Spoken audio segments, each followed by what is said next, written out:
Assalamu alaikum students. Once again I welcome you all. This class is a continuation of previous session. In the previous session we have seen lesson 16 electronic payment system. In that we have seen what is electronic payment system, definition of electronic payment systems and the classification of electronic payment methods. I hope you worked out and understood the previous class. In continuation with that, we will see the next topics. In today's session, we are going to see about card-based payment system and electronic account transfer. Now, we are going to learn card-based payment system. Here, the card is similar to your ATM card.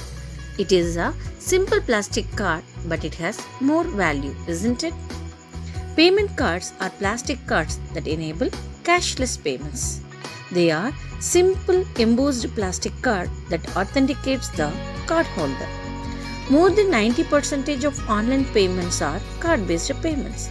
But at the same time, other e-payment methods like mobile banking, online banking, e-banking are also gaining importance nowadays. Based on the transaction settlement method, there are three widely used card-based payment systems. They are credit card-based payment systems, that is pay later. The second one is debit card-based payment systems, that is pay now. And the third one is stored value card-based payment systems, that is pay before. We will see one by one now. First method is credit card. A credit card is an electronic payment system normally used for retail transactions. It is a normal online card transaction. The second point is a credit card enables the bearer to buy goods or services from a vendor. Here, who is the bearer and who is the vendor? Bearer means the customer who has the credit card is called as bearer. So, customer is the bearer. Okay. Then who is the vendor? Vendor is the company, right? Based on the card holder's promise to the card issuer. Here, who is the card holder? That is customer. Suppose if we have the credit card, then we are the card holder. So that card issuer means in which bank issues the credit card, then that bank is the card issuer. So they have certain rules. So based on that, they have to. That means the card holder has to pay back the value later with an agreed interest, right? Then every credit card account has a purchase limit that is set by the issuing bank or the firm.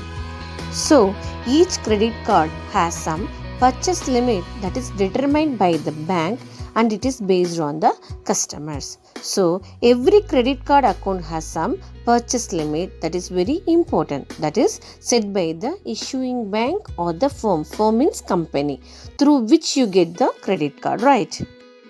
Credit card is entirely different from a debit card, where the credit cards allows customers to borrow money from the card issuer up to a certain limit in order to purchase items or withdraw cash.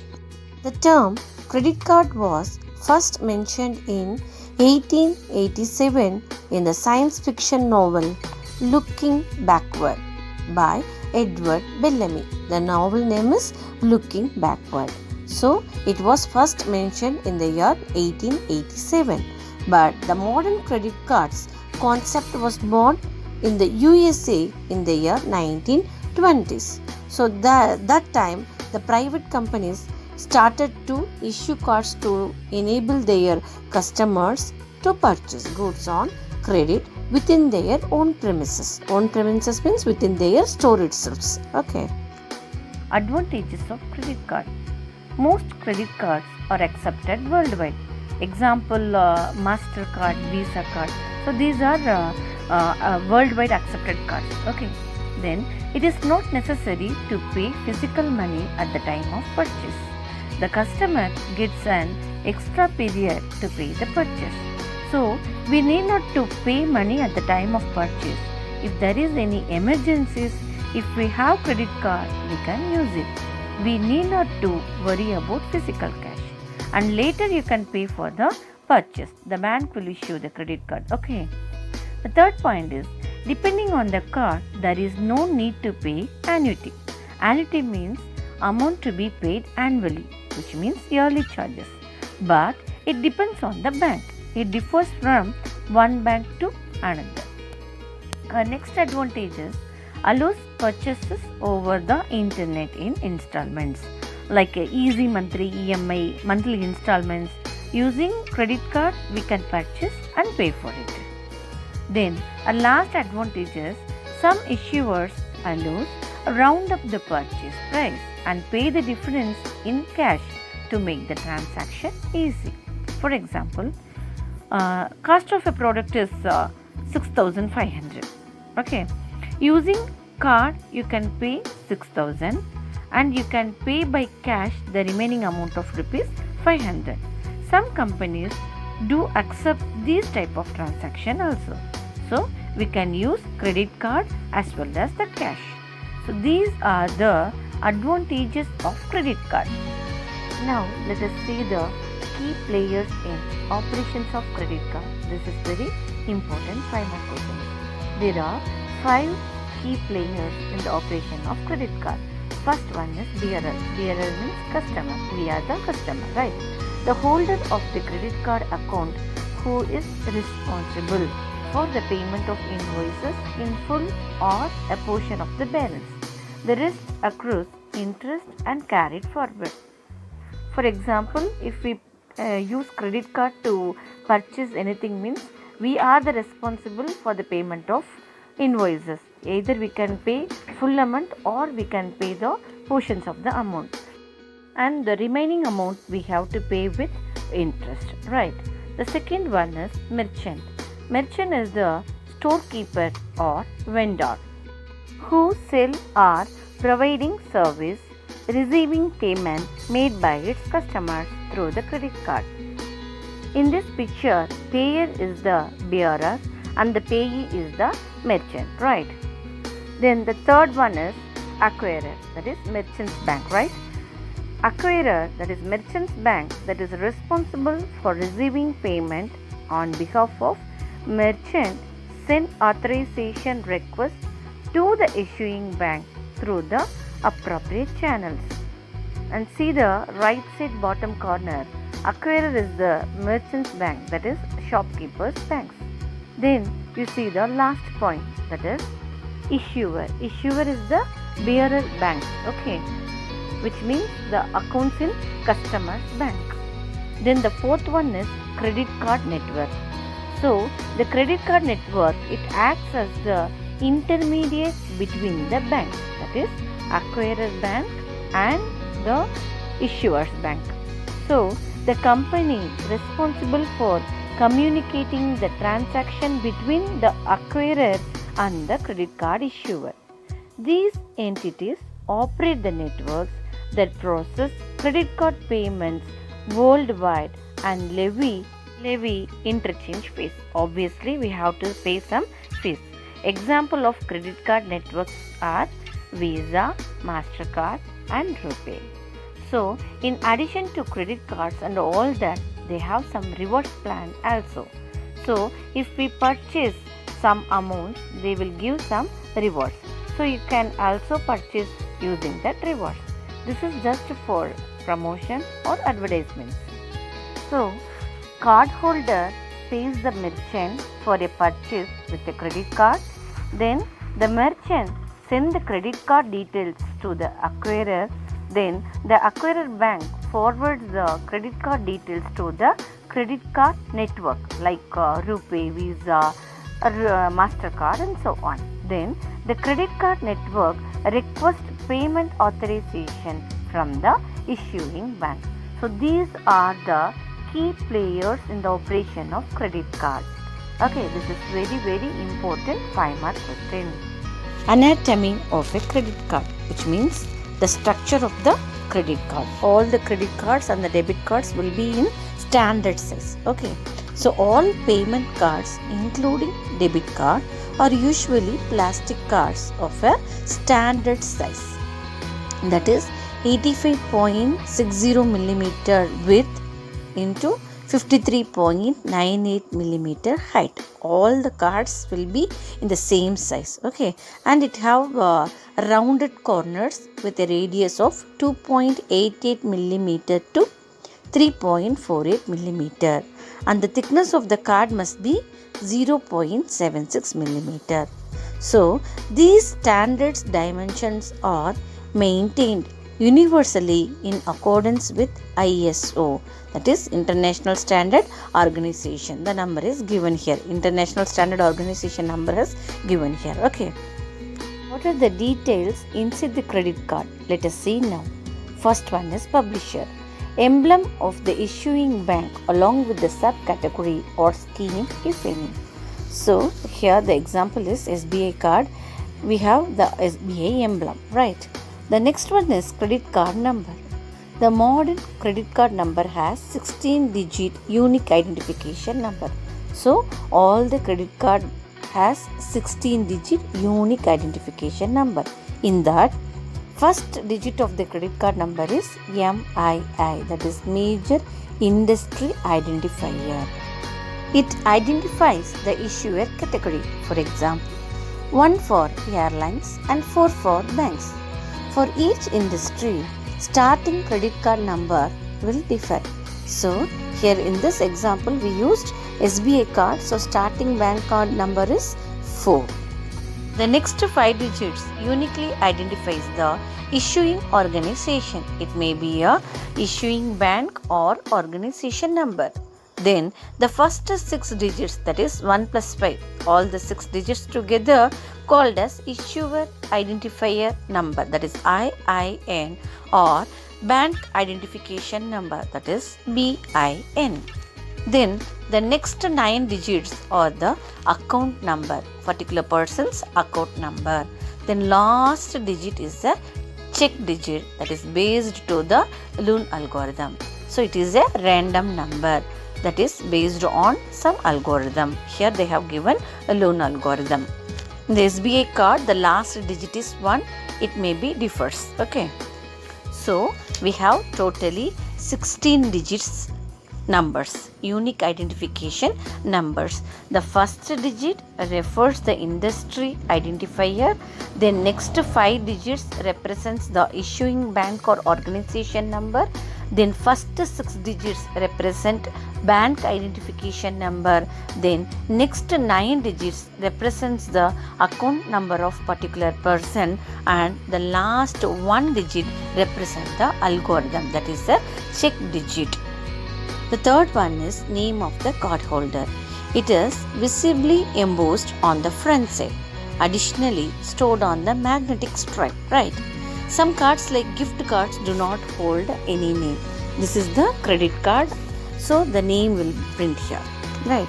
The fourth one is EMV chip, that is integrated chip in addition to magnetic stripe to store card holders information, right?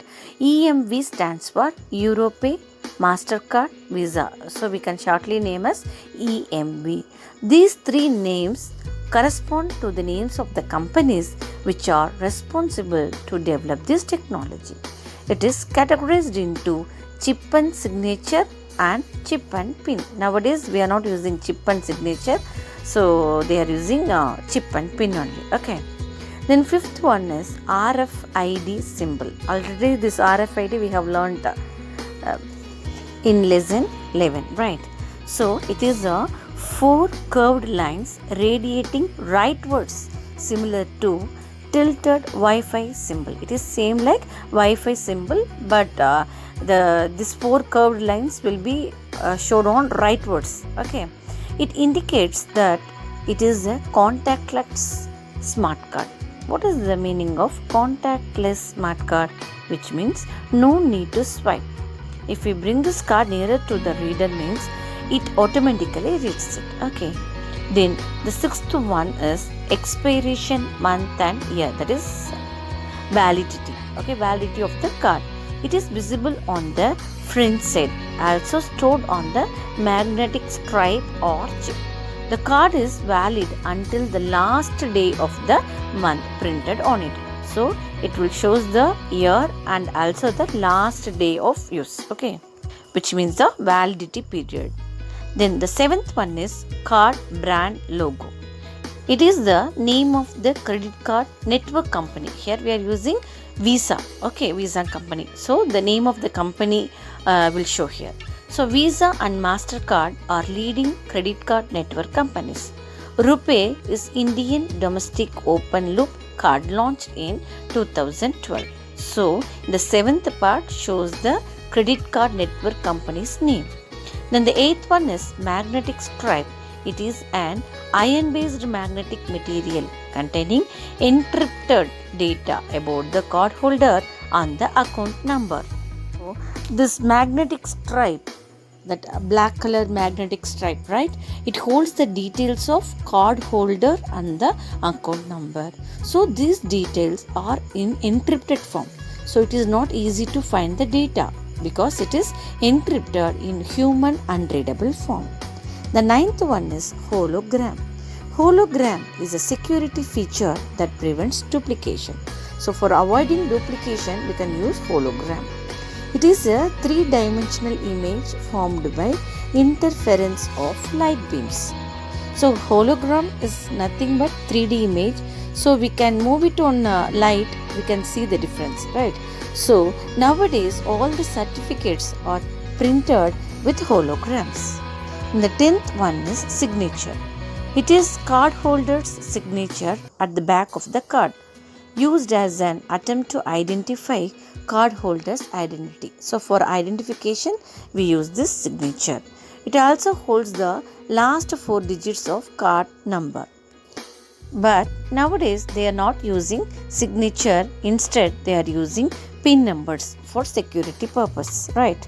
The 11th one is very important one, that is CVC or CVV, that is card verification code or card verification value. It is a 3-digit code usually printed to the left of the signature pan validates the card. It validates the card. CVC2 is used in contactless transaction. Okay, nowadays we are using we are paying any online transaction, means it will ask CVV number. So we have to give this last 3-digit code number. So these 11 items are printed on the anatomy of a credit card. But apart from this mentioned, each credit card may also hold issuer's disclaimer, address and phone number. I hope you understand this, right? Now we will move on to the debit card. Debit card is an electronic payment card where the transaction amount is deducted directly from the card holder's bank account upon authorization. Whenever we are giving OTP or password and authorization, it will automatically get debited from our bank account, provided we should have proper balance in our bank account. Generally, debit cards function as ATM cards and act as a substitute for cash. The way of using debit cards and credit cards is usually the same, but unlike credit cards, debit cards, that is, payments using a debit card, are immediately transferred from the cardholder's designated bank account. But in the credit card, we can pay the money back at a later with added interest. The debit card and credit card are identical, which means same in their physical properties. It is difficult to differentiate both by their appearance unless they have the term credit or debit imprinted. So mostly they look same. Currently, there are 3 ways of processing debit card transactions. One is EFT POS. EFT means electronic fund transfer and POS stands for point of sale. So EFT POS is the name of the device. Okay. When we go for purchases, most of the shops using this device. So just they give you the device and they ask your card to swipe it, isn't it? That is called EFT POS terminal. So the name of the device is point of sale terminal. It is also known as online debit or PIN debit. The second one is offline debit. It is also known as signature debit. But it is not in use. Nowadays we are not using this. So we will move on to the third one, that is electronic purse card system. So this is just online purchase. We need not to give our debit card. Just we can give the details of the debit card to purchase it through online. So here the device is not needed. Instead, we can give the cardholder's name, CVV number and other details so that you can enter and purchase it online using the cards in your hands. Our next card-based payment system is stored value cards. Stored value card is a type of debit card that is preloaded with certain amount value with which a payment is made. So, stored value card is nothing but a gift card they will give you with rewards. So, it is a card that has default monetary value on it. Some cards may be disposed when the value is used, or some other cards we can recharge it and reuse it again. For example, we go to malls to play games, they will give you a card, right? We can use the card to play different games in that malls. Once the value is over, we can recharge it again.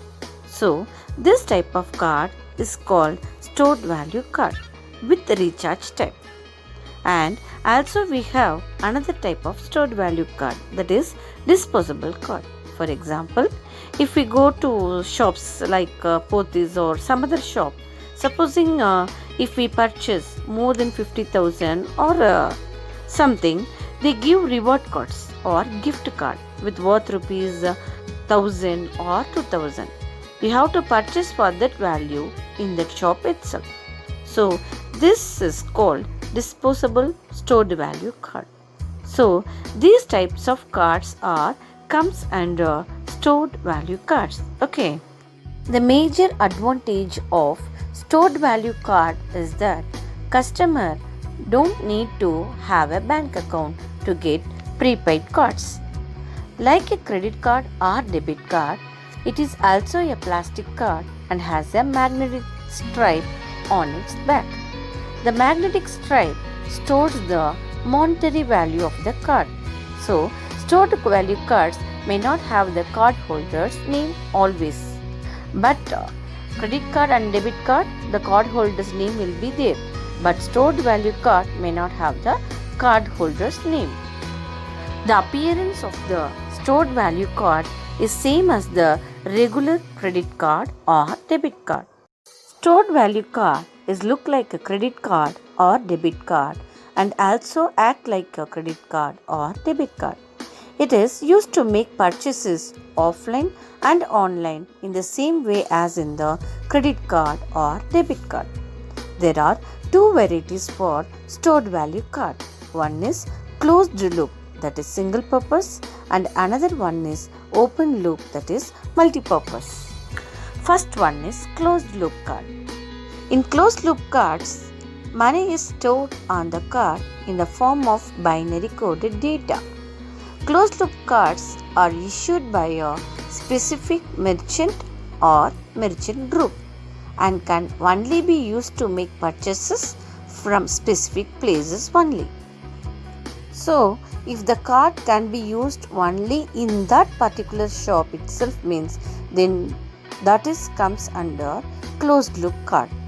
Or open loop is multi-purpose. Open loop cards can be used to make debit transaction at variety of retailers, that is variety of shops. It is also called as prepaid debit cards. Okay, it is a prepaid debit cards. It can be used anywhere, any branded cards are accepted. Example, Visa gift cards. Simple example of closed loop card is Petro cards are Chennai Metro Rail travel cards. Once we take monthly pass, we can use the Metro card for a month. Once the value is over, we can recharge it.